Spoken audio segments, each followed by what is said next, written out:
सोचो कि आप एक ऐसी लाइफ जी रहे हैं जहां आप जो मन में आए वो करें, जो आपको पसंद हो वो करें और उसके लिए आपको पे भी किया जा रहा हो।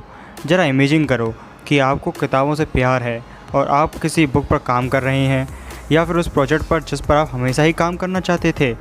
दूसरों के लिए काम करने और उन्हें खूब सारा प्रॉफिट देने के बजाय आप अपने लिए, अपने प्रॉफिट के लिए काम कर रहे हो।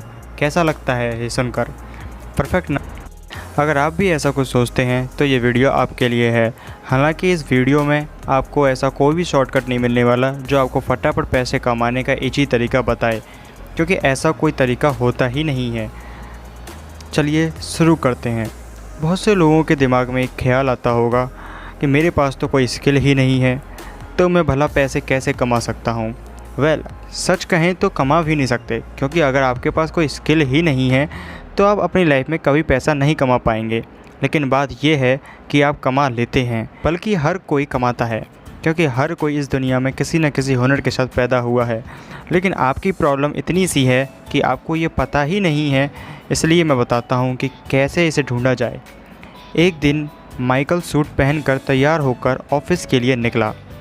जब पूरा दिन रोज़ की तरह नॉर्मल गुजर गया तो इवनिंग में उसके बॉस ने उसे अपने ऑफिस में बुलाया। उसने माइकल को कहा कि इकोनॉमिक क्राइसिस की वजह से उसे काम से हटाया जा रहा है। माइकल ये सुनकर शॉक्ड रह गया। वो एकदम होपलेस हो गया। वो कैसे अपनी वाइफ और बच्चों को बताएगा कि उसकी जॉब अब नहीं रही। कुछ टाइम बाद माइकल उस शॉक से बाहर निकला और उसने एक नई जॉब ढूंढनी स्टार्ट कर दी। हालांकि वो एक स्किल्ड पर्सन था, लेकिन उसके जैसे वाकई और भी थे। उसे कोई भी ढंग की जॉब नहीं मिल रही थी। एक दिन उसके एक फ्रेंड ने, जिसका फर्नीचर का स्टोर था, उससे कहा कि उसके पास कुछ बेकार मैट्रेसेस पड़े हुए हैं जिनका कोई यूज नहीं है। तो उसने माइकल को ऑफ़र दिया कि वो ये मैट्रेसेस उससे ख़रीद ले और उन्हें बेच दे। हो सकता है कि उसे कुछ पैसे की कमाई हो जाए। माइकल ने डिसाइड किया कि चलो ठीक है, वो ये रिस्क लेगा। लेकिन सबसे पहले उसे एक जगह की ज़रूरत थी जहाँ वो ये मैट्रेसेस रख सके। तो उसने रेंट पर एक जगह ली और अपना बिजनेस स्टार्ट कर दिया। शुरू में बिजनेस अच्छा चला, फिर उसे प्रॉब्लम आने लगी, क्योंकि क्लाइंट्स जब उसे पूछते कि उन्हें किस टाइप का मैट्रेस ख़रीदना चाहिए तो वो उन्हें कुछ जवाब नहीं दे पाता था, क्योंकि उसे कोई नॉलेज ही नहीं थी वो किस टाइप के मैट्रेस बेच रहा है। तो अब उसने डिसाइड किया कि पहले वो इस बारे में सब कुछ सीखेगा। उसने एक बिज़नेस प्लान भी बनाया। वो एक ऐसा स्टोर खोलेगा जहाँ बाइसिकल से मैट्रेस की डिलीवरी की जाएगी और जो कस्टमर अपनी बाइसिकल साथ लाएंगे उन्हें फ्री डिलीवरी दी जाएगी। यह मार्केटिंग एक अच्छा तरीका था और इस तरह उसका बिज़नेस चल पड़ा।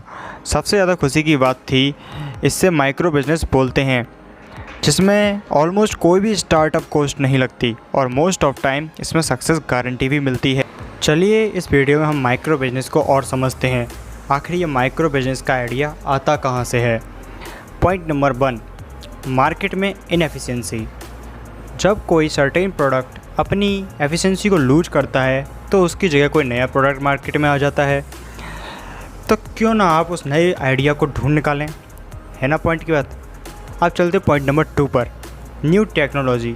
स्मार्टफोन जब नए नए आए थे तो पूरी मार्केट ही चेंज हो गई थी। ऐप डेवलपर्स जैसी सारी न्यू जॉब्स भी निकल पड़ी थी। मार्केट में उन लोगों की बड़ी डिमांड थी जिनके पास ये स्किल थी। दूसरी ओर न्यूज़पेपर इलेक्ट्रॉनिकरण, ये भी काफ़ी प्रचलित था। चलते पॉइंट नंबर 3 पर, ए स्लाइड प्रोजेक्ट। खुद को एक माइक्रो बिजनेस तक ना लिमिट रखें। इनफैक्ट जब आप देखेंगे कि आपका बिज़नेस बढ़िया चल रहा है तो आप इनकम बढ़ाने के लिए दूसरे साइड प्रोजेक्ट्स को भी रेडी रखें और उन पर काम करें। Point number 4, but I still want to make money doing what I love, what should I do. ये हार्ड नहीं है, इनफैक्ट उस काम को करने से कहीं ज़्यादा ईजी है जो आप करना ही नहीं चाहते। हालांकि ऐसा करने के लिए आपको अपना फेवरेट काम लोगों के नीड या कनेक्ट करना पड़ेगा। ऑथर का एक फ्रेंड था जो कि एक साइड बिजनेस चलाता था और ये काम कुछ ऐसा था जो उसे करना पसंद था। लेकिन उसकी स्टोरी सुनाने से पहले मैं आपको कुछ एक्सप्लेन कर देता हूँ। अक्सर लोग जब फर्स्ट टाइम किसी एयरलाइन से ट्रैवल करते हैं तो एयरलाइंस वाले उन्हें फ्रायर माइल्स देते हैं, जो कि बेसिकली एक सर्टेन अमाउंट ऑफ माइल्स होता है जो आप तब अर्न करते हैं जब आप सेम उसी एयरलाइन से दोबारा ट्रैवल करते हैं और आपके इतने माइल्स बन जाते हैं कि आपके फिर एक फ़्लाइट फ्री मिल जाती है। अब चलो अपनी स्टोरी पे वापस चलते हैं। गैरी एक ऑथर का फ्रेंड था। गैरी ने फ्लायर माइल्स अपने बेनिफिट में यूज किए। कई बार लोग ये माइल्स अर्न कर लेते हैं, लेकिन उनके पास ये जानने तक का टाइम नहीं होता कि माइल्स को यूज कैसे किया जाए। उन्हें लर्न करने या इसमें क्या हार्डशिप आएगी, ये सब चीज़ें सॉर्ट आउट करने तक का टाइम नहीं होता। इसलिए गैरी ने अपना साइड बिजनेस खोला, जहां वो अपने कस्टमर्स को उनके फ्लायर माइल्स को ऑर्गेनाइज करके उन्हें ट्रिप बना कर देता है, और हर ट्रिप के लिए वो $250 चार्ज करता है।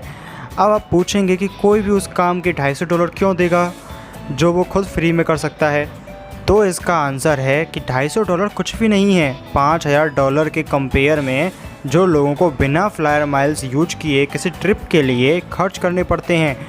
और गैरी लोगों को बेस्ट ऑर्गेनाइज ट्रिप बना कर देता है।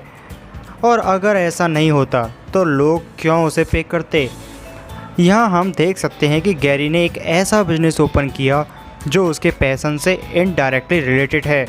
एक कंसल्टेंट है जो कि असल में उसका पैशन नहीं है।